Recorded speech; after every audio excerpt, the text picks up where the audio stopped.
আমাকে ছেড়ে দাও, আমি এই বাড়িতে থাকবো না। কি হয়েছে? ও কাঁদছে কেন?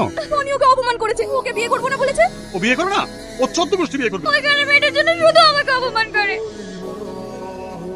ঠিক আছে, তুমি ঘরে যাও, আমি দেখছি। আমি চন্ডী কাকা, দেখো তুমি যেদিন থেকে আমাদের বাড়িতে এসেছো পর থেকে আমাদের সংসারের শান্তিটাকে কেড়ে নিয়েছো। তাই তুমি বিয়ের আগেই তুমি এই বাড়ি ছেড়ে চলে যাবে। ঠিক আছে, আপনারা চিন্তা করেন না, আমি চলে যাব।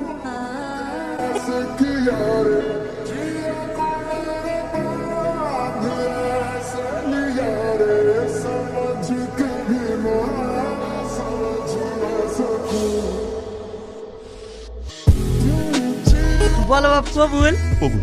আর একবার বলো কবুল। আর একবার। ভাইয়া, তোমার মুখে কথা খুঁজে পাওয়া যাচ্ছে না। কি? আর একবার। আলান, এই বিয়ে না হওয়া পর্যন্ত তুই কোথাও যাবি না। আজ আমাকে কেউ আটকাতে পারবে না। তুই যদি এই বিয়ে না করিস, তোকে আমি তেজ্য পুত্র করবো। তোমাদের যা ইচ্ছে করো।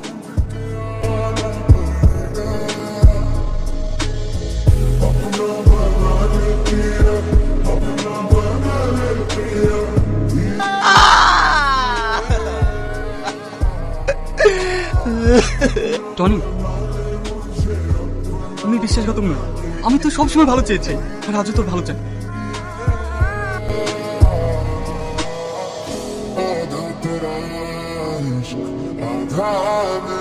হাজমা, তুমি কেন চলে এসেছো? আমি তোমাকে কত খুঁজেছি জানো? আপনি এখানে? আজকে তো আপনার বিয়ে ছিল। ক্যান্সেল করে দিয়েছি। সালমা, আমি শুধু তোমার হয়ে থাকতে চাই। আমি আপনার চোখে দেখতে চাই।